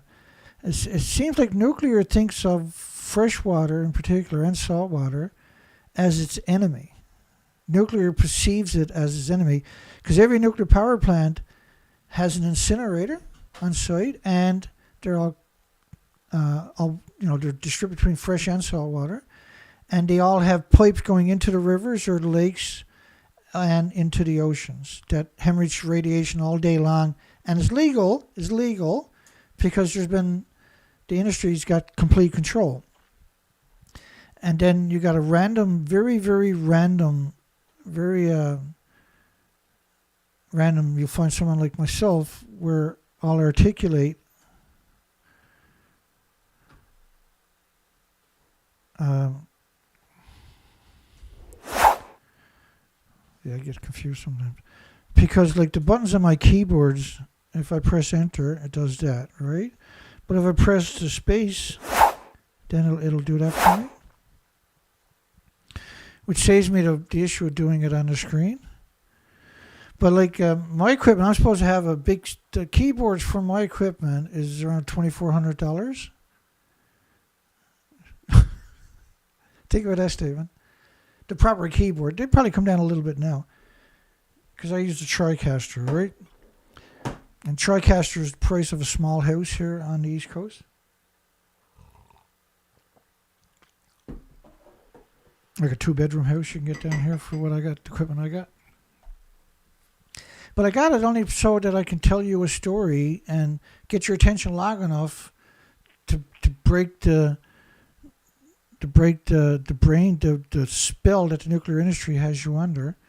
And then if I can get you to come back a few times and get you to comprehend the enormity of what nuclear is doing, then maybe I can create another one like me where you're out there.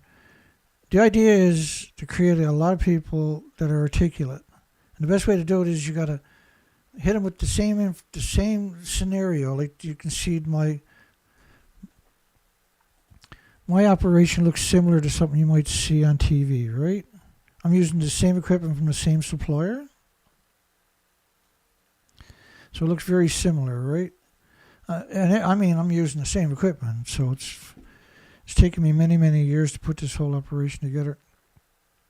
And it was blind fate that, you know, because you gather up all this money and then you, like, well, I could use it for this research and use it for that kind of research and all these other things, and you do.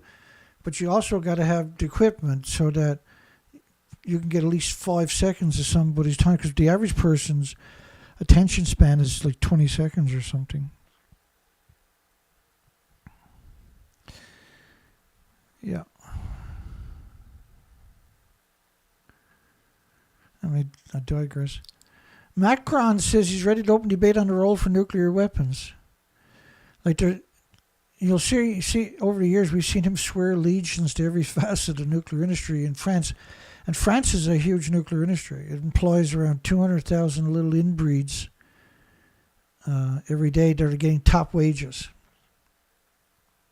The biggest money maker in any country with nuclear is going to be the nuclear industry. They're the biggest wage payers, you know, by percentage, right? So they'll have more people getting bigger paychecks than any other industry. And even just a high school education at a nuclear power plant, you're getting enormous monies you can never get with just a high school education, right? So talking about European nuclear weapons defense, he said, I'm ready to open debate which must include anti-missile defense, long-range capabilities, nuclear weapons for those who have them, and host American nuclear armament, the president said. So what he's talking about is infrastructure and the iron curtains, the iron walls for shooting down nuclear incoming missiles, and this whole fear-mongering, which every time you see this kind of connotation, you're talking about tens of billions of dollars for each facet. And you can't use nuclear weapons, so why are we talking about it? And following Britain's exit from the European Union, France is the only country in Europe that owns nuclear weapons, which means Europe is dependent upon France to protect them from themselves.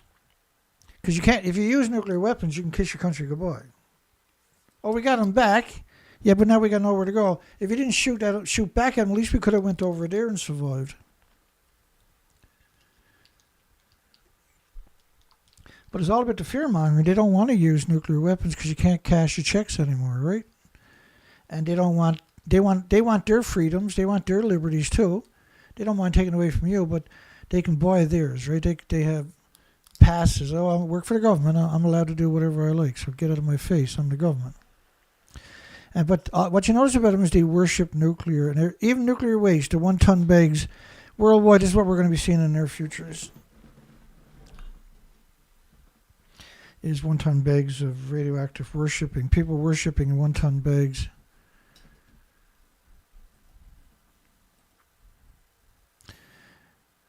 I always love seeing protesters. I just wish they were educated. But at least they're doing something. Give them credit.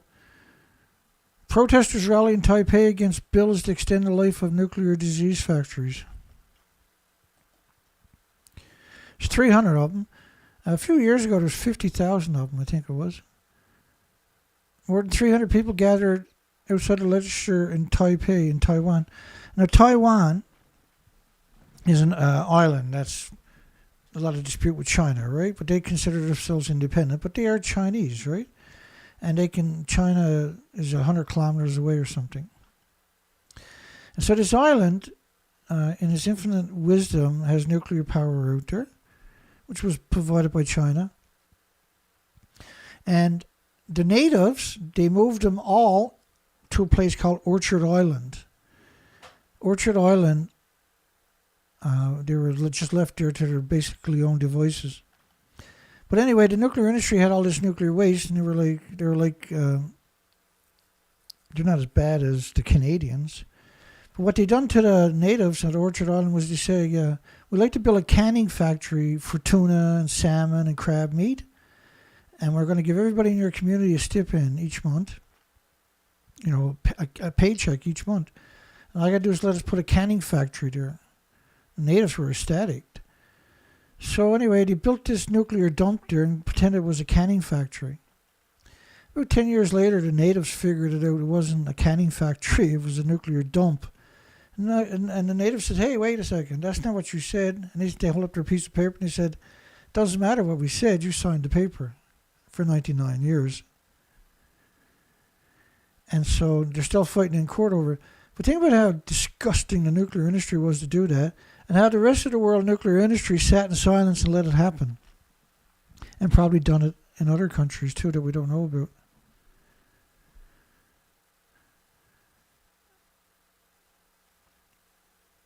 Because they're sitting on active fault lines. And if you look up earthquakes in Taiwan, it'll blow your mind, the damage.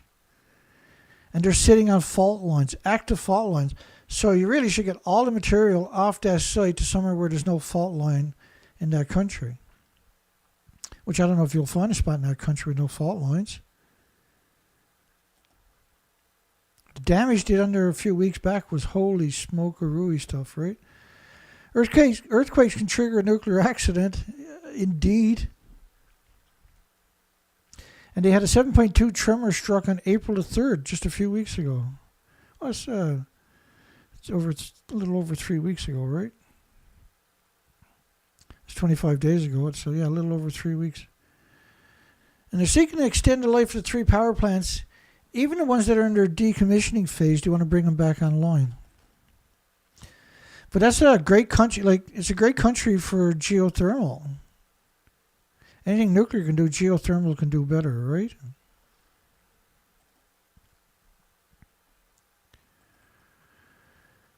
Environmentalists said that since the Fukushima accident in Japan, there's been a social consensus in Taiwan on phasing out nuclear energy. But see, then the next administration will phase it back in, right? You got administration for about 4 years, and the next administration wants to phase it back in.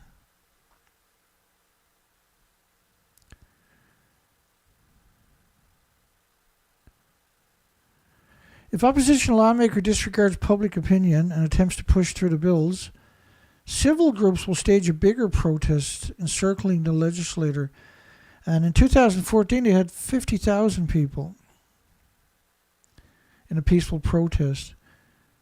And so then the government was forced to listen to them, start to phase it out, but the next administration phased it back in. And now last year they were protesting. It was like 80% of that country was protesting Fukushima. But they weren't protesting uranium, plutonium, or americium, or neptunium, or strontium, or any of the other isotopes. They were protesting the big lie, which is the tritium. And they weren't even protesting tritium-3H.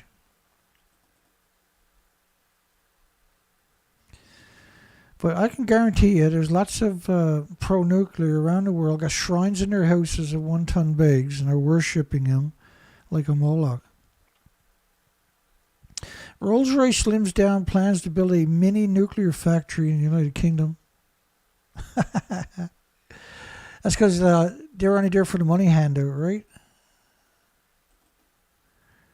The engineering giant has not ruled out reviving his plan for a heavy pressure vessel factory at some point in the future. So they don't even have a license into the regulatory agency. And you can't build an infrastructure. You can't get funding if you don't have a license into the regulatory agencies.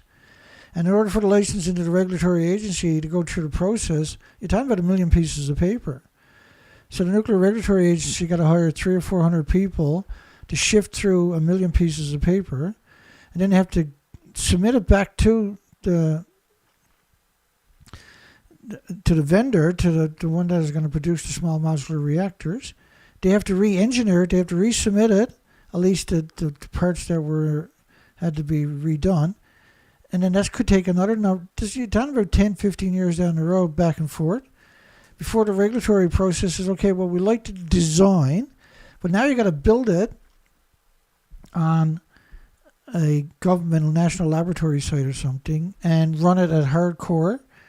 And it takes a long time now to, how long it takes to build a reactor forever, right?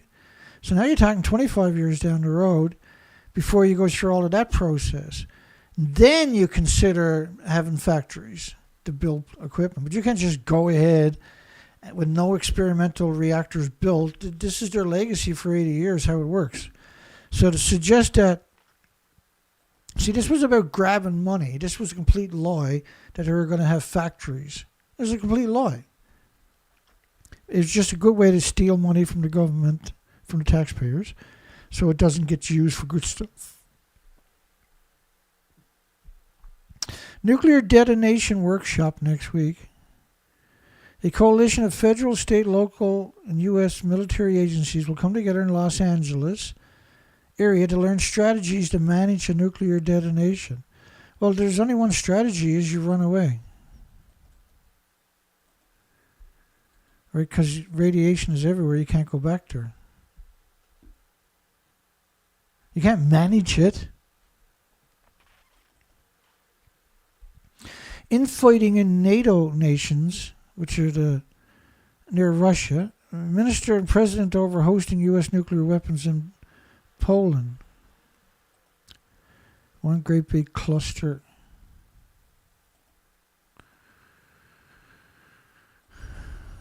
Hang on here. All nuclear power plants, if you cleaned up around them every year, would look... Fukushima created enough 1-ton bags to make a highway like this right around the entire planet and then some of just 1-ton bags. We're only talking about 3% of the land in Fukushima prefecture. If you tried to scratch up 2 centimeters of topsoil, which is in the 1-ton bags, from the whole prefecture, then let me see if I can give you a decent depiction.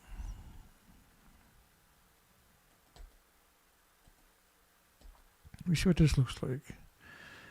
Well, you can build a highway like this, 25 feet tall, wrapped around the entire planet 2 or 3 times of 1-ton bags of radiation. Currently, you can build this highway right around the entire planet at least once, from Japan's 30 million to 60 million 1-ton bags, as I played that clip earlier for you too. New wave reactor technology could kickstart a nuclear renaissance. What could kickstart a geothermal renaissance, I wonder? Why are we talking about nuclear? Why are we spending all this money? Why are we having all these fantasies, but not doing the same thing for something that is much more appropriate, like geothermal?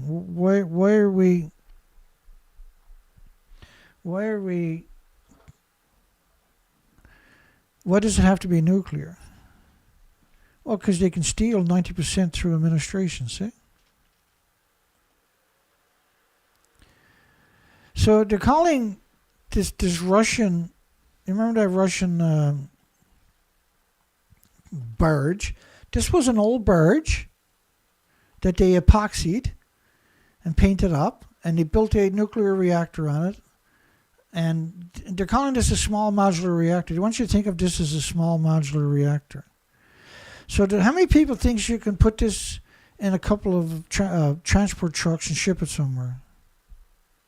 Because that was the original definition of small modular reactor. And when they changed the fuel on this, apparently. You got to change the fuel every 2 years, right? But this, how much is pumping directly straight into the ocean? Now, the whole reactor is actually underwater, by the way. So think of this as twice the size of what you're looking at. This is a massive, massive facility. And we covered this the whole time they built it. Every story that came out, we actually covered it over the years. And so this whole barge was built out of scrap. They had scrapped this and scrapped that, and pieces left over here and pieces left over there. And that's what they built this out of. And so calling something like massive like this a small modular reactor is completely dishonest. Government announces nearly $20 million in funding to advance nuclear energy technologies. These awards invest in the next generation of nuclear scumbags and nuclear scumbag engineers. U.S. universities and colleges are critical incubators of groundbreaking ideas that can move us towards a clean energy future. Well, where's geothermal in this picture? Why does it have to always be nuclear? Why can't it be something sensible? These awards invest in the next generation of nuclear scientists and engineers will continue to advance nuclear energy as a solution to tackling the climate change. So to suggest that nuclear has any mitigating effect on climate change is absurd. Even if it did, right, it's only 9% of the energy on the planet. It would have no redeeming qualities whatsoever. But to suggest that, the minute that you become honest, and you look at the bigger picture of nuclear, all the nuclear fuel is hemorrhaging this much 1-ton bags every single day of radiation fallout. And there's 1,000 fuel pools worldwide. Well, many people, like all nuclear power plants need 2 gas, oil, and coal plants to run the plant, the site, the reactors. They need a million gallons a minute of water for each reactor. That's 4,500 tons. So they need at least this many bags filled up with water every minute. So they need their own gas, oil, and coal plants to power just that on its own, let alone the whole site. And these sites are like cities. And to exchange that as safer than the general public realizes is completely dishonest, because the minute you take fuel out of the reactor core and put it in the fuel pool, which is 14 months later, it's perpetually hemorrhaging radiation into the ecosystem. Like invisible plumes that the average person can't comprehend.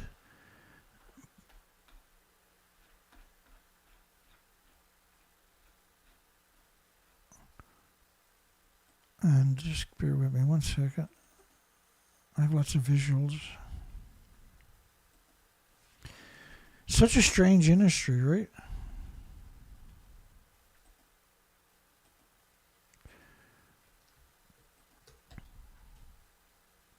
I have a unique way of explaining nuclear power plants' dangers. What I done was I went out and collected pictures of nuclear power plants from elevations. And the first thing you notice is they're all surrounded by farms as far as you can see. Then I collected up studies showing that food is sucked up by radiation. And there's endless studies. So then the question is, why did they build all nuclear power plants in major farmland and all nuclear dumps? Why are all nuclear dumps in farmland? When they know that all the studies show this is the stupidest, most idiotic, moronic thing that you can do. Why would you surround almost every nuclear power plant with farms when every study says that's the opposite of what you should do?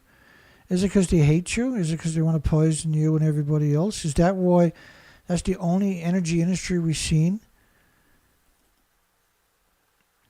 And they say it produces no air pollution, but what the hell are you talking about? It's hemorrhaging radiation from the fuel pools 24 hours a day. What do you think is going up those tall, skinny stacks all day long? That's the fuel pool emissions.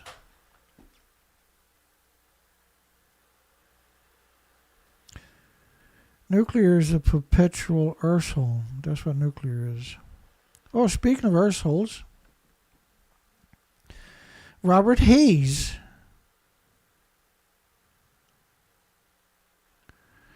Robert Hayes. My goodness. Now, he's a professor, North Carolina State Associate Professor of Nuclear Energy. And all of his videos are propaganda videos.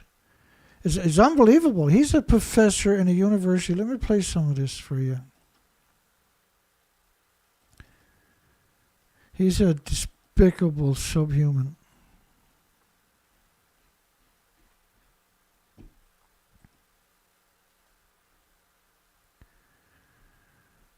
Oh,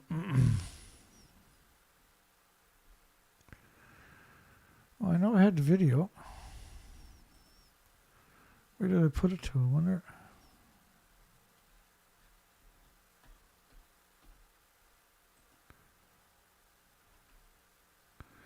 Robert Hayes. I don't know where I'm doing his video.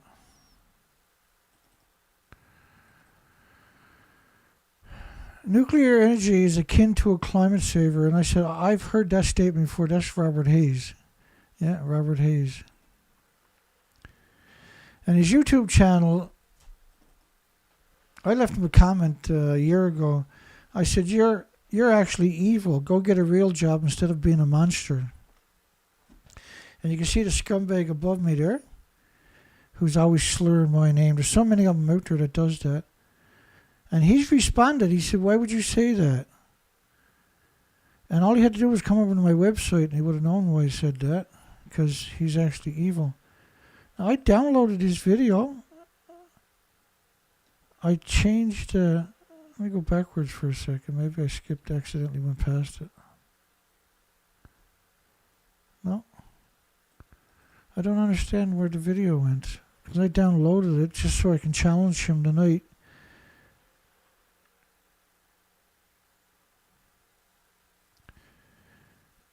Anyway, let's give it up, I suppose. We'll pick up tomorrow night.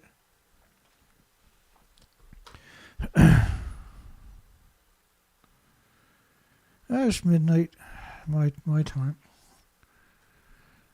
We've done pretty good. I knew I wasn't going to get through everything today. And so, bear with me here. We'll come and close the poll in a few moments. We did delete everything else, so I know where to pick up to tomorrow.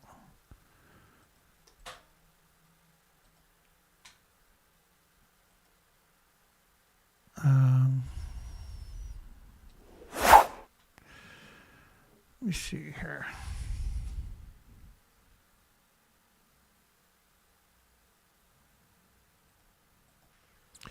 So we all got a plan until it all goes to shit, right?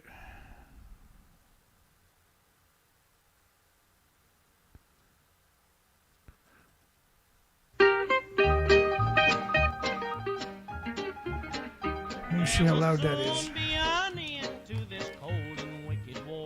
When those hard-headed communists get what they're looking for, only one thing that will stop them, and they're a ferocious bunch. If General Hi everybody, hugs everybody. Atomic bomb, now over in Korea, Is Canada a nuclear waste management organization?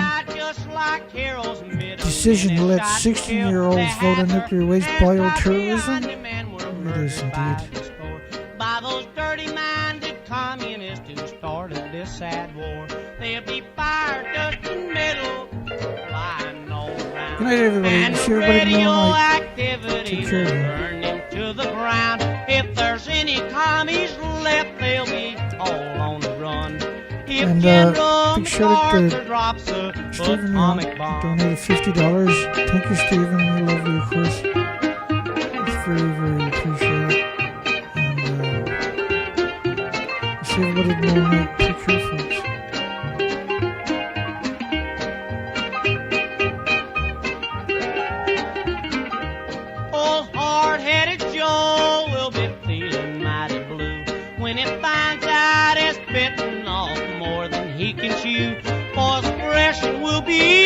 and the job will be well done.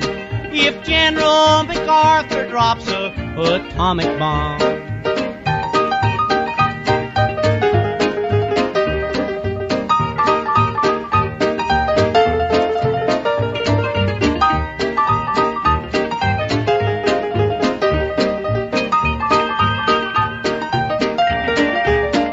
Oh, MacArthur has the power to stop those murdering fiends, and he'll make them sorry for their underhanded schemes. Just leave it to the general, for he really has the nerve to give those no-good communists just what they deserve. There'll be fire, dust, and metal flying all around, and radioactivity will burn their playhouse down. If there's any commies left, they'll be all on the run if General MacArthur drops a atomic bomb.